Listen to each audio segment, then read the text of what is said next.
Welcome to Mudit Burma's Furthermore podcast. Hey everybody, you do not want to miss this. I am super duper excited to be with the awesome comedian and artist and advocate, Christine K. Christine oversees stand-up sit-down comedy on Facebook. There's virtual open mics every other Friday. Christine, how are you doing? I'm so excited to be here. Thank you for having me.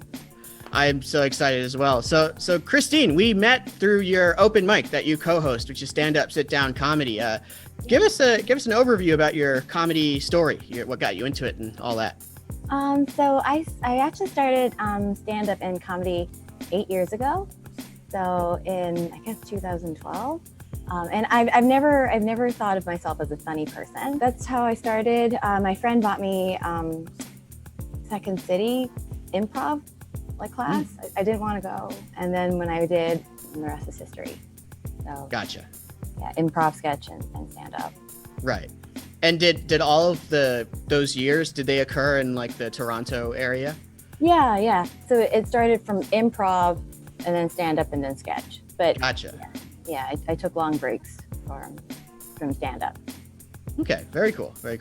I think, our tastes in comedy, I think, have a lot of overlap, and we're both interested in not only the funny aspects of comedy, but the other bigger picture sort of messages that comedy can convey, especially with advocacy and things like mental health. So what are your interests in like using comedy as a way to communicate those things? I just think comedy is it really is the PhD level of comedy. You have like a gap you need to fill. Like, for example, marginalized populations, something that's really important to you. Like for me, it's race. So I talk about race and the racism I've experienced and endured and will continue to experience.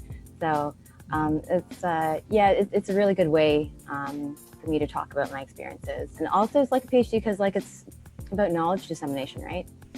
Absolutely. Right? If you can do it in a way that's palatable and funny, that's you're worthy of being a comic. So right, definitely. And I agree. Telling my story, comedy has been a really cool mechanism to experiment and how to communicate messages effectively and in a medium that is humor. Yeah, totally. Because you can be colonialism, that is not, nobody wants to hear about that. But if you can write it in a way and deliver it that everyone is laughing about it, you're punching up. Right. Precisely. That's also possible. Could you talk about your PhD and sort of what you're studying? Sure. So my PhD is in ADHD and sport performance. Sport participation, just so many protective factors. Right. Gotcha. That's my PhD. Yeah. Very cool. I feel like that when we go to open mics, there will be more people appreciating and listening to my writing than ever in my academic career. Oh, huh. Yeah. Yeah. Yeah. Who's really read my publications? But I have more people listening to my writing than I do have people reading my articles. So. Well, do you think it's in my mind, when I hear about publications, sometimes there's a paywall that can be behind, just opening an article. I've even dabbled in bits where it's it's funny, the abstract of a paper is supposed to be this clear, concise thing. But sometimes it just opens doors of confusion, and it's it's just I start panicking. And so I guess what I'm trying to say is it might be human nature to people may not unwind by reading the hardcore primary literature publications, but maybe comedy could be a way to bridge the initial gaps. At least from my perspective. Definitely. Yeah. Yeah, it's open. It's because it's open access, right? Right. You don't have to pay $39.99 to read one page. So. Right. Yeah, and then also I feel like some of the papers that I've read, I have very few super formal scientific publications. I have a lot of blog posts and articles that are informed by sort of my And I think those are more training. important. Like those are so much more important because Mm. like those are the people. It's like, again, like knowledge dissemination, that people, it speaks to the public, right? Like academic writing doesn't speak to the public.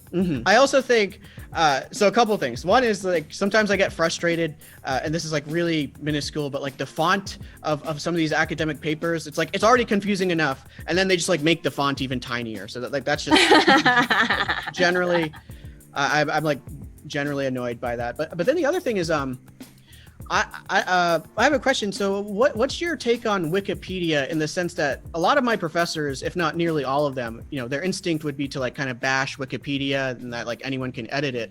But sometimes like that's the most accessible thing. And it's a go-to sort of source, and it could be like a good starting point before you dive deeper into literature. So what's your take on kind of like accessing, you know, formal like literature and stuff? Oh, there's so many barriers to that, right? Like there's like education barriers, financial barriers, just the way people understand it. So yeah, good on Wikipedia. I'm you know, I definitely use critical thinking skills, but yeah, it's definitely a good first step. Definitely a good first step. I like it. I use it. Yeah. Not in papers, but you know. Right. Well, I think it's sometimes like it's not so much like Wikipedia itself, but like the spirit of Wikipedia, and I guess their mission statement of like, how can we make information accessible? Yeah. Sorry, I'm just like chiming in and like finishing off your. I don't even know if that's what you're gonna say. I started with improv, but then I did stand up, and I did stand up for a really long time. And throughout these 8 years and going, I took long breaks, and it's for the main reason is because like in the Toronto comedy scene, it's really racist and misogynistic. You know, I'm a racialized woman, and you can see what I look like. When I go into an open mic room, it's often not safe for me, right? So it's like I'll just give you an example. So like I'm telling jokes, okay? I'm telling jokes on stage. There are other female comics there, but I'm the only comic where men like patrons and comics are yelling at me to take off my clothes, right? Like it's just not a safe, like it's not a good environment. Like I'm telling jokes like this, you know. So that's a reality for me. So that's why I needed to take a break. Yeah, and then I often come back only because like I have a female friend who's interested in trying it out, and then I'll do it again. So it hasn't been, that's why I take long breaks. So my question is, has that like happened to you? Have you experienced it, and how did you deal with it? And did you, obviously you're back and you're in it. So, right. Because I think this is an area that a lot of people don't talk about, right? Right, definitely. So, first and foremost, you know, thank you for sharing that. And I feel it's sad. Like yeah. Right. I feel, you know, sad that you had to experience that you experienced that. And I think right off the bat, like I have not, you know, experienced that, I think, level of disrespect and you know, unjust treatment. I would say that, so with stand-up in particular, I'm very new. I've only been into it for a year and a few months, including the pandemic, stand-up in particular. But I think what you're describing in terms of experiences, being a person of color, and you being a woman of color. So right off the bat, like I don't, you know, I'm privileged to not have to experience the like the sexualization part. Right. Yeah. Right. Oh, and for your viewers, like that's how a lot of women of color experience racism too, and it's the sexualization and fetishization of that. Right. I think I've definitely had experiences in the different art forms and sports also, especially. Essentially, you know, when there was an activity, whether it was something artistic or athletic, you know, that journey, I have had experiences where, I mean, my biggest passion growing up as like an older teen and young adult was playing soccer. or football for viewers outside the North American region. And that's the vast majority of my soccer journey was not co-ed. It was all men. And and it was also not common for South Asians, and I think Asians overall, at least where I'm from in the DC, Maryland, Virginia, to play that particular sport. Right.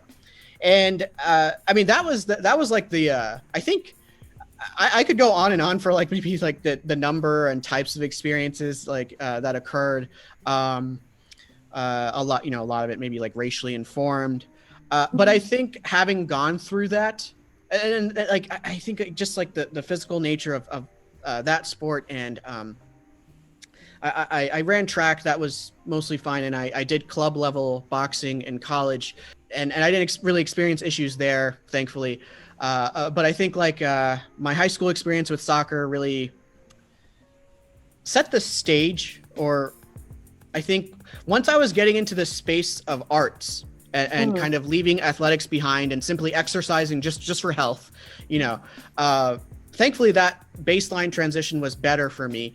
That's so good to hear. Right. And so the other type of comedy I did other than stand-up, I wouldn't say it was comedy, but it was simply getting roles in like cultural shows, like plays in college for the different Asian Student Association. So you had like the big umbrella, then you had the different ones under there.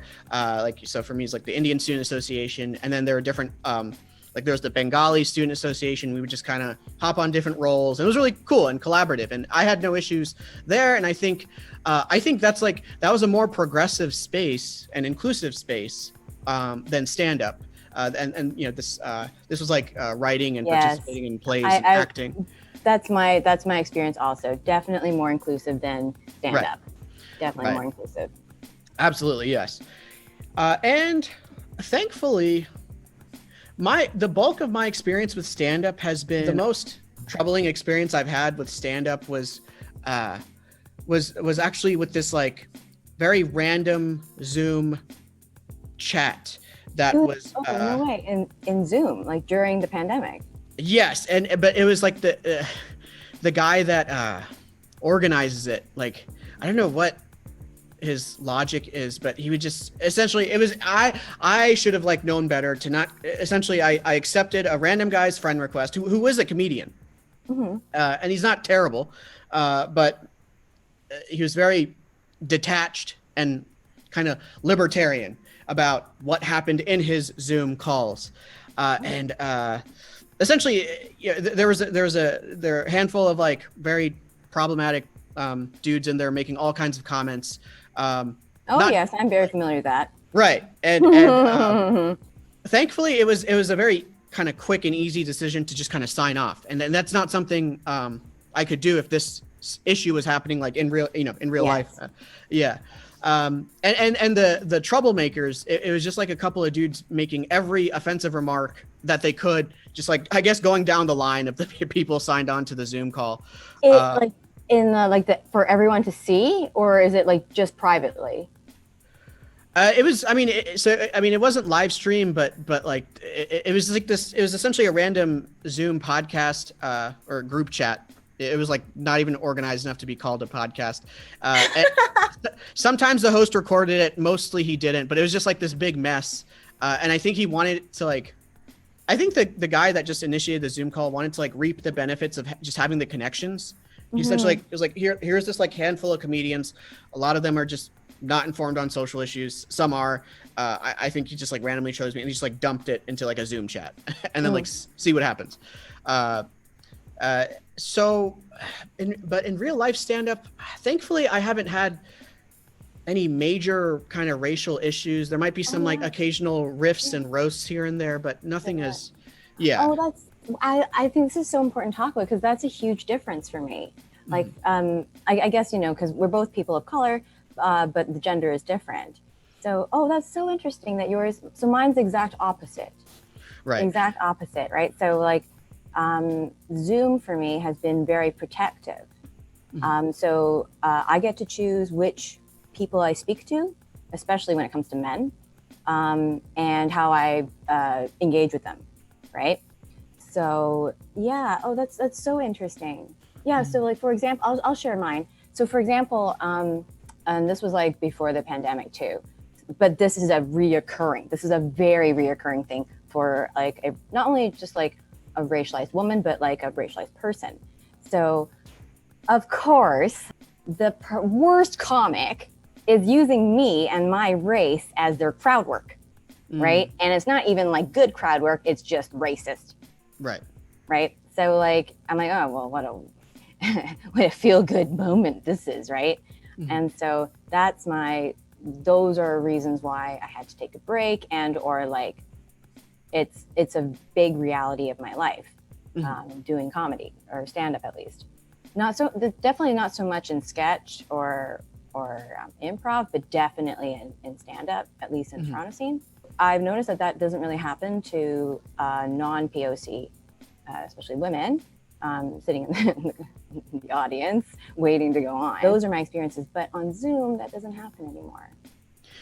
Right. Like, cause like, no, you're not going to be doing what you're going to do. Like that just doesn't really happen. And it's never happened actually. Yeah.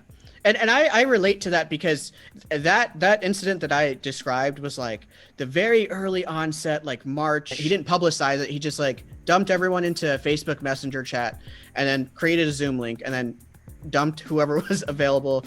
And I use that word just to demonstrate how like loosely put together this was. But literally every other Zoom show or mic, what's convenient is that with that one problematic exception, the majority of Zoom and online showrunners that I've met, they tend to be more progressive and educated on average, than the other side, which are comics that are devoutly only wanting to do live in real life, like stand up. Yes. Oh my God. That is very, very similar to my experience. Yes. Those ones, the ones that have their own shows in real life. Yes. Those ones are not really online. Right. Oh, is there a correlation? Exactly. Yeah. Is there a correlation? Like a correlation between like self-awareness, social justice issues, and like continuing personal growth? Right. Precisely. So very interesting. Oh, that's so cool. I love hearing other people's experiences, because like it could be so traumatizing, right? But like that's the best. I think that's the beauty of stand-up comedy, right? You take something that is a very universal thing, such as racism, right? And then you educate people about it in a funny way. And then you're also speaking. It's kind of cathartic, right? Exactly. Yes. I think one thing I'm trying to work on. So far, I've been doing, I think, a good job of talking about my Indian American upbringing in my stand-up. But thank you. Yeah. Something I'm like working on and has been really a struggle, or just a challenge. I wouldn't say a struggle, but kind of just an intellectual challenge is that, so I have been diagnosed with bipolar disorder, and I've had experiences in my life where I had like long manic episodes for like multiple weeks. I still don't know how to turn that into a joke. Yes. It's just so serious. I feel that. I have a lot of other mental health issues too. But I just haven't really touched upon it because it's just too personal. It's just too close, right? It's just too close to home. Like, for example, grief. Like, I lost my dad a year ago. It was very unexpected, and I still can't do any, like, I can't even touch that subject. I can't even watch like any type of like grief-related comedy or whatever. Even with, with my own race, I'm very, very cautious. Like, I have lots of like drafts, but then it's like, who is the audience, right? Like, who can I test this out on that is going to be, it's rough, and then not feel bad about it, right? Right. So those are things I'm struggling with. Oh, and then sorry, I'm going back and forth. So I guess the show that you came on, stand up sit down comedy. So Andy and I are both Asian, and we host the show because there's really not a space for us that is for just the POC run, and the space for us to space to talk about it. Right. So that's why we have that. It's safe space for POCs and any other marginalized communities. Right. Definitely. And I'm super thankful for it. And I think yeah, we love having you on. Like, yes. it's just, yeah, everybody gets each other because it's the same type of challenges and triumphs. Right. And these are the types of spaces that I precisely would like to continue to seek out, and one day, like, you know, take initiative and perhaps considering running my own open mic. You should. You Yeah. should. You should. Yeah. We you know, Annie and I have the East Asians. You can do the South Asian. We can have the South Right. Asian. Yeah. There's lots. There should be more spaces like that. Yes. Definitely. I agree. So I'll give that a much stronger consideration. Yeah. I have a question for you. So what is it exactly that is difficult? Like I can speak to it too. But like, what exactly is it that is difficult for you when you're writing jokes about like your own race? I think that specifically the in real life open mics that opened back up in my area, in like, so in DC, Maryland, Virginia, in the rural parts of Maryland, which is more towards Baltimore City, but not the city itself. The audience members there, they're nervous already. Sorry. I'm nervous hearing that because I know what you're gonna say. Oh, okay, yeah. So the audience members are majority white, and there are a few Black audience members as well, but that's literally kind of it in terms of the diversity, and they're very local to kind of the suburban, if not rural, types of humor. Yeah, sense of humor, but it's also I also don't want, like, so I mean, I can tell jokes about my Indian experiences, and they'll listen, but then the question is, are they going to laugh? And yes, right. Yes. And because it's exactly that's exactly what it's trying to get at. So like, because I'm already talking about something very, very vulnerable, I need the validation now. Like I need the immediate validation now. Or if it's not validation, it's like a safe, like a safe place, right? Which has been wonderful on Zoom, like, of course, like, the spaces that we're in, but also which I didn't know before, that like Hawaii is such a very, very Asian predominant safe space, or at least the places that we've been going to, right? Like both you and right. I. Yeah. So that's been a wonderful part of the pandemic. I would have never ever met other people in Hawaii had it not been for these Zoom open mics, right? Definitely. No, I've been learning so much from these Zoom shows and mics about different cultures, and I guess the nuances of ethnicities and races and cultures that don't make it to like mainstream conversation. Yes. Definitely. And that's really opened my eyes to how much I still don't know, and I'm like continuing to learn, and it's precisely by engaging with these more progressive and inclusive spaces in which I learn more. So yes, yeah. And then it feels empowering, right? Because like we see other POCs, and then like the jokes, the jokes might not work, but it's okay, right? As opposed to like, oh, I'm just never going to go there. Like I'm just not going to even go there, right? So yeah, thank you for sharing that. That's I think that's like a really important. Which mics have you? So for me, I'm asking this question, and then I'll answer it first, and then so that it'll prompt you. So which mics have you gone to that you enjoy, and B, what was it that you found that was like interesting and or like different than the real world? I would say so. I really enjoy your mic, the Stand Up Sit Down. Thank you. Yes, every other Friday, 6 p.m. Eastern, Stand Up Sit Down comedy. And I really enjoy Pam's mic. She would often do them Saturday nights. And I think that, so those, like, speaking to those two mics, Pam is from Hawaii. These two particular mics, I really feel at ease. Yes. I think the other side to that, on the other hand, when I'm doing shows and mics that I won't say that it's not that they're not progressive, but maybe it's just that they're higher stakes, where the biggest priority for maybe the organizer and or the audience are the laughs, and maybe, yeah, just the number of laughs, the duration of laughs, and they're maybe not prioritizing the message behind the laughs as high as the laughs themselves.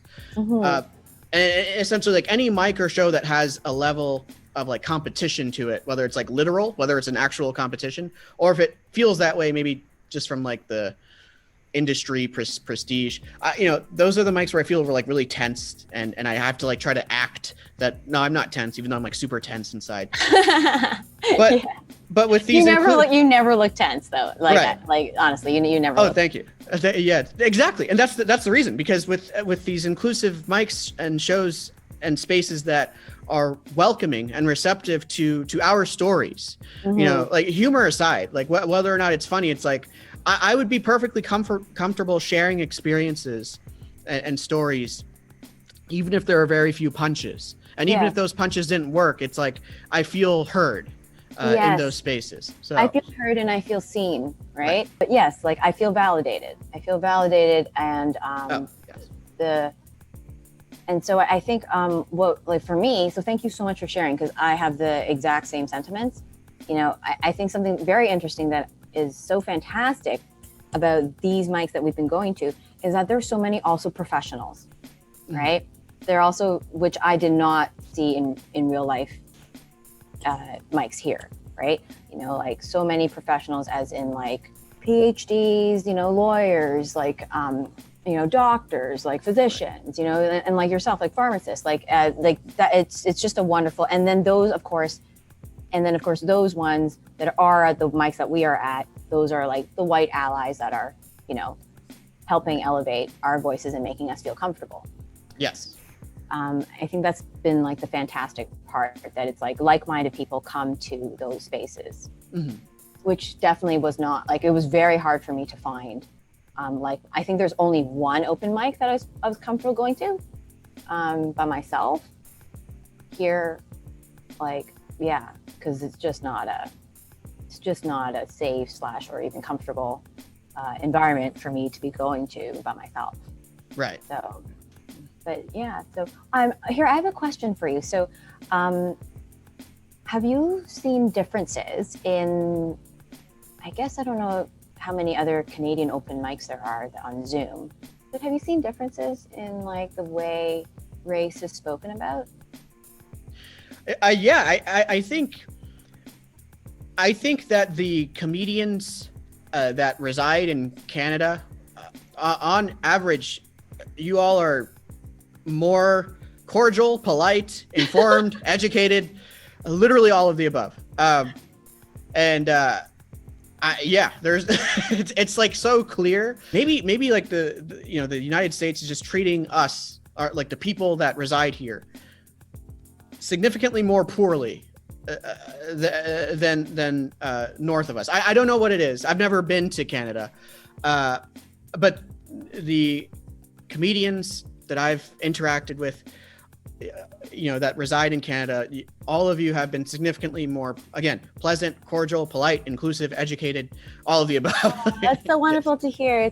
Well, thank you. I love hearing that. I also like that's wonderful to hear. I think also what we spoke to earlier too, it's that it's that specific sample is online, and then that the other sample is not. Exactly. So that's really great to hear. So may I share my experiences, then the differences? So I did, thank you. I did my undergrad in Pittsburgh at Duquesne. And then I did it also at another American university. And so I would have to say and this is also aligned with the literature, so it's not just my anecdotal, so you know. So the difference is that in the States, the racism is a lot more casual. Like the microaggressions are just super casual. And I think it also speaks to like the themes of like America has a more emphasis on assimilation, and then Canadians have, or in Canada is more on acculturation, right? So it's more of a mosaic kind of right? So it's like every culture brings something cool to our pot, and then let's celebrate the different cultures because it makes us more colorful. As opposed to in the States where it's like, it's more of a melting pot. So like, let's all try to be American. I see. Right. And so the differences that, I think, and then the differences that are manifested from that is definitely now is much more progressive, right? But I guess back then in my undergrad years, it's just like, unknowingly microaggressions and or racist remarks. Right. So, so those have been my experiences, but so just the differences. People are more definitely more polite in Canada. Right. Definitely more polite. I agree with you, or everything you've described in terms of the forces to like make us assimilate here in the States. Like I feel that all the time. And the first thing that occurred to me, I don't know how significant or like random or not this is going to sound. No, please. What occurred to me is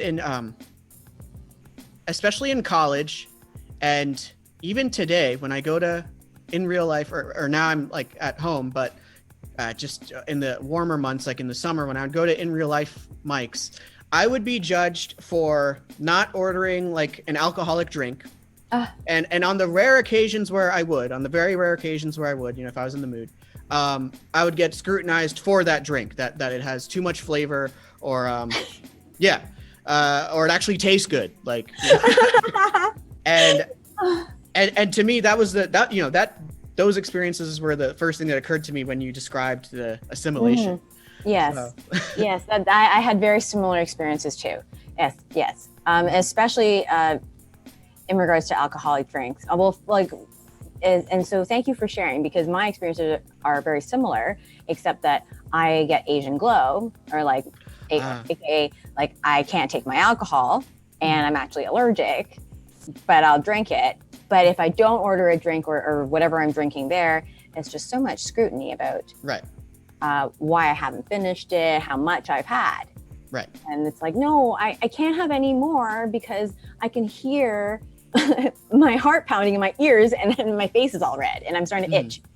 So. Right. And then it actually turns into a rabbit hole for me, because then it's like a lot of these dive bars just like they're sometimes, well, these days finally, like in like late 2010s and now 2020, like there are vegetarian options in most establishments. In like the early 2010s, I would often be at establishments where they just wouldn't have vegetarian options. And then when it would come up in conversation, I'd get all kinds of questions and like almost like interview, like hounding, like, why are you vegetarian? How, like, is it your choice? Like, why can't you just like, it just gets, sometimes it turns into like this big thing. Yeah. That cracks me up because I'm only laughing because I can relate. Mine's always like, so for example, like back to the acculturation versus like assimilation. In the States, I would get, what are you? Right? And then in addition to also like, where are you from? Right? But here's just more like, what's your ethnic background? Right? Do you ever get that? Do people ever ask you like where you're from? But like, and then they're like, no, I mean like where you're really, really from. Right. Like that. Yeah. Go on.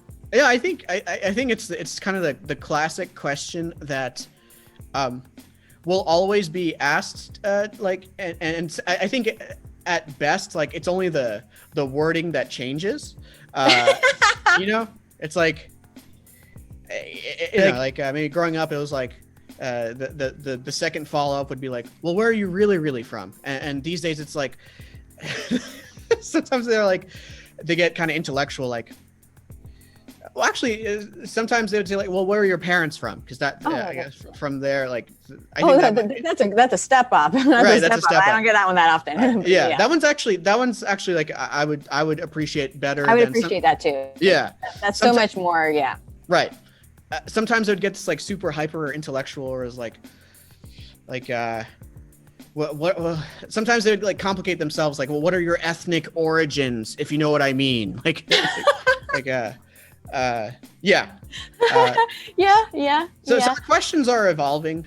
And I think when I would go to in real life mics in the super rural areas, it'd be like going into a time machine where the articulation would actually be like almost a decade backwards.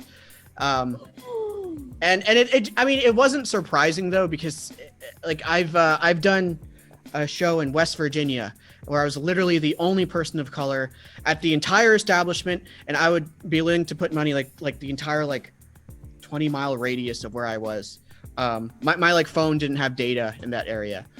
So yeah, it's I like notice it's like I think things are improving at the margins, but it's like so slow. I guess, thankfully Donald Trump, his team like finally agreed to, do the transition with Joe Biden's team. So it's like these improvements are so tiny, and it's like if only they would be bigger improvements, and improvements that I would hope to perceive in my lifetime. Yes. I would love to experience that in my lifetime too. Right. Yes. Right. I have a question for you also. So, I know you know my bit where we talk about, or at least I talk about food in regards to people asking me, the Asian foods that they've tried, that they've had sushi before. And so like I know it's a way to connect. I know that's the intention. It still doesn't like excuse it, but I know that so often it is the intention of trying to connect in their very ignorant way. Do you ever get that? So like I get do you like sushi? Or like they'll just tell me the different sushis they've had. So have you ever gotten that? And how do you answer that? Right. I think the most frustrating instance of where I have gotten that is when people ask me, and this is super frustrating because they're almost not wrong to ask me this, but when they ask me, have you tried chicken tikka masala or butter chicken? And the problem is that I am of this like Indian Hindu group that's vegetarian.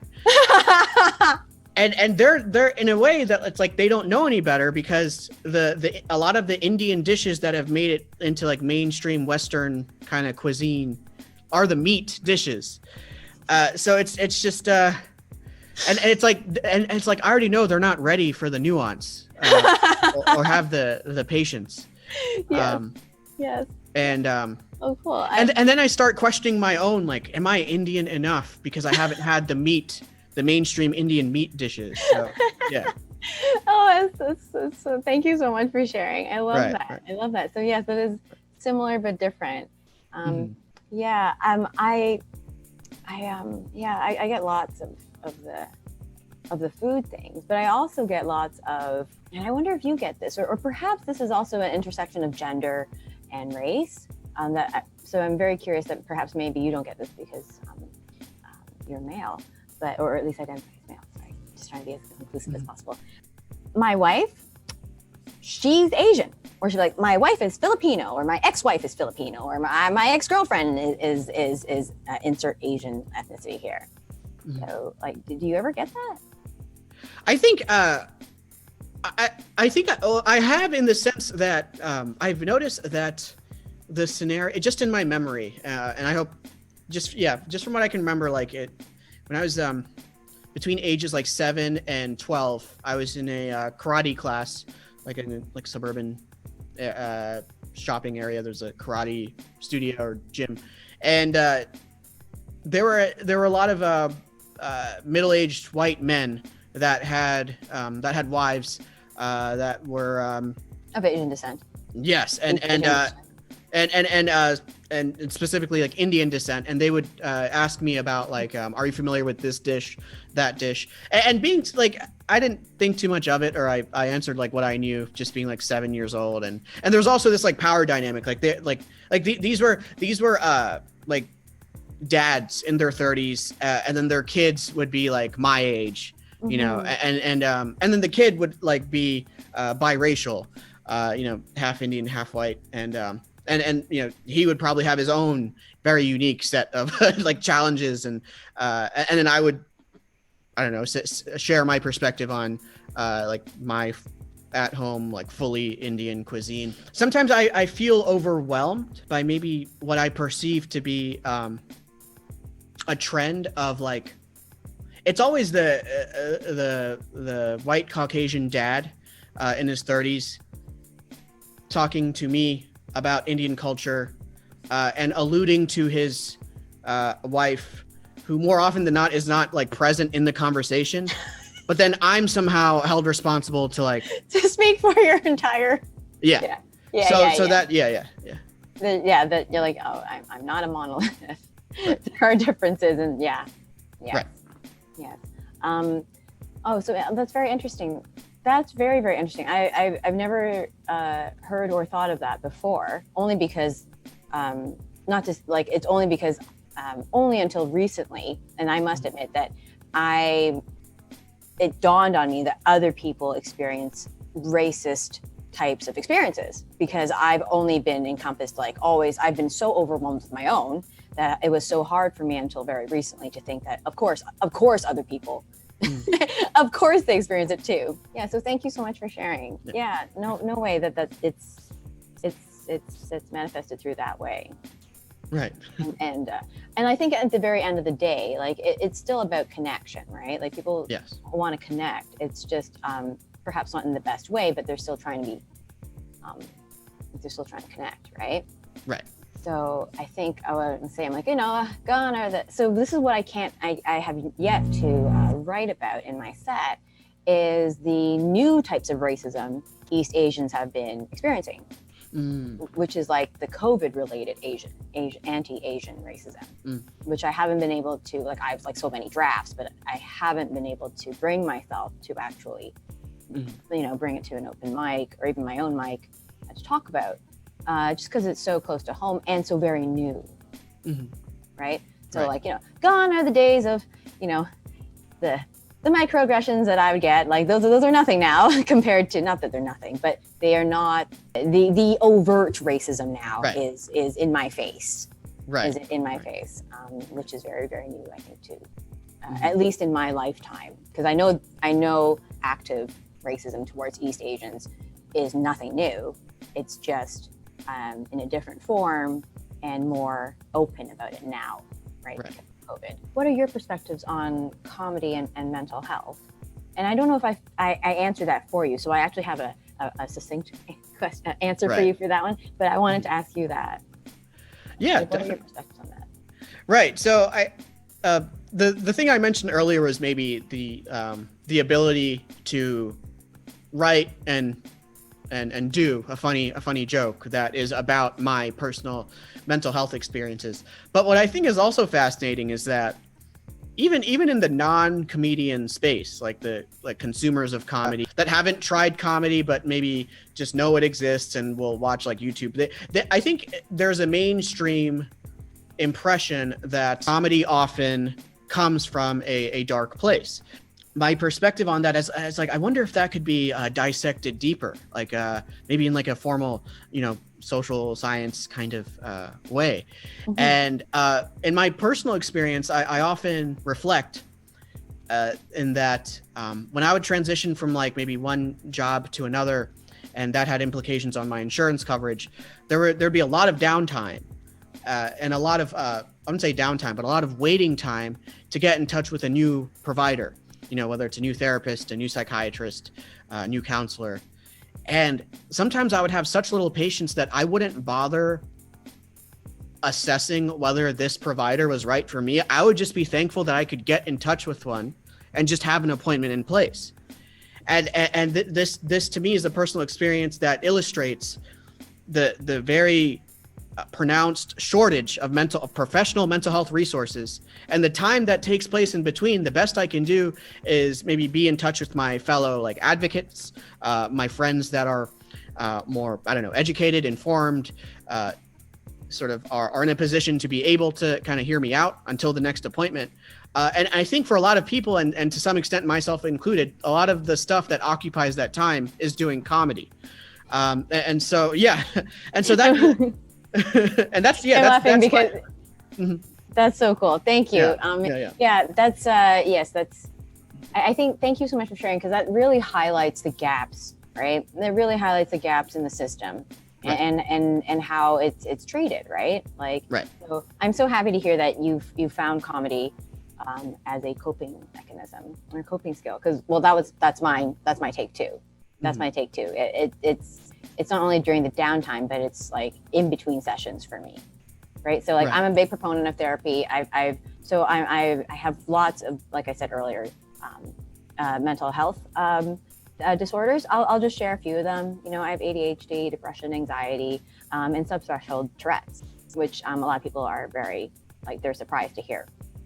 So I've had like a psychiatrist and a therapist for probably since I was maybe 16 or even younger. So it's always been a part of my life. And I like to think of it as like self-care, right? So self-care. But also I wanted to speak to that like, I think laughter is a super underused and underrepresented type of therapy, right? Like, it's so nice to laugh. And I think that's exactly why I continue doing comedy and open mics and stand up, because I love hearing other people's stories and I love hearing, and I just love laughing.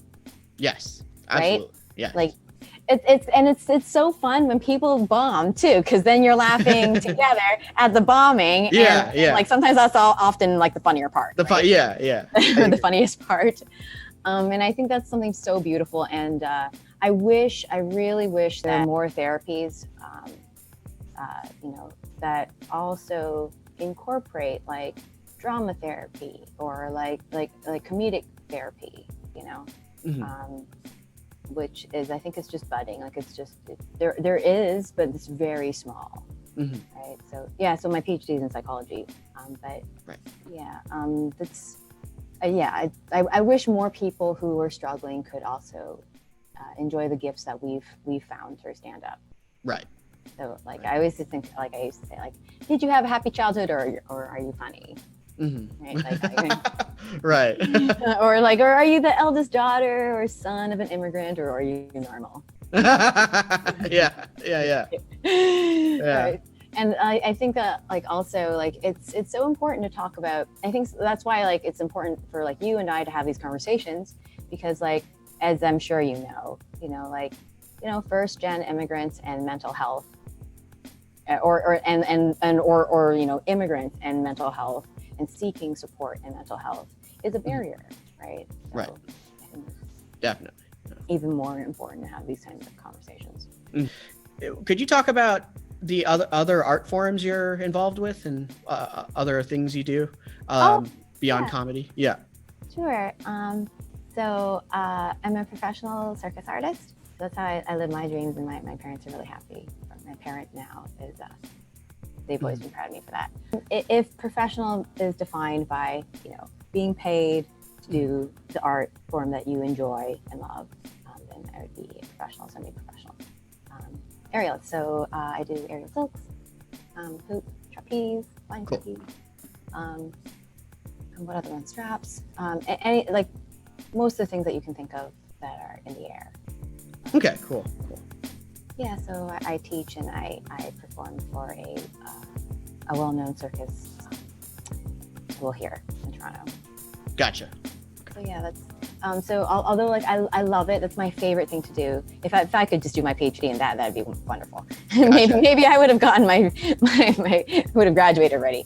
But yeah, I have to say the difference and the reason why I do stand up, in addition to that, is that art form doesn't allow me to talk about race or racism, right? And then so like, while I love it, and that's something that really sets me apart from other people. Nice. And I'm mediocre at best when it comes to stand up. So that part, but yeah, that part it gives me a milieu or an avenue to talk Gotcha. about. Okay. Which is stand up. Gotcha. Yeah. Well, yeah, you go by Christine K on the open mics. Do you go by? Yeah. Because I can speak what I want to say. Yeah. Gotcha. Yeah. And so, yeah, I really endorse and recommend Stand Up, Sit Down Comedy. I'll put the Facebook event info in the caption, and a really awesome, inclusive, and progressive, like open mic, very welcoming. And yes, thank you so much, Christine. Thank you so much for having me and giving me a space to talk about, all these very important topics. Absolutely. So, thank you so much, and I hope to see more of your YouTube episodes, because I think this is super important. Yes, definitely. Well, thank you.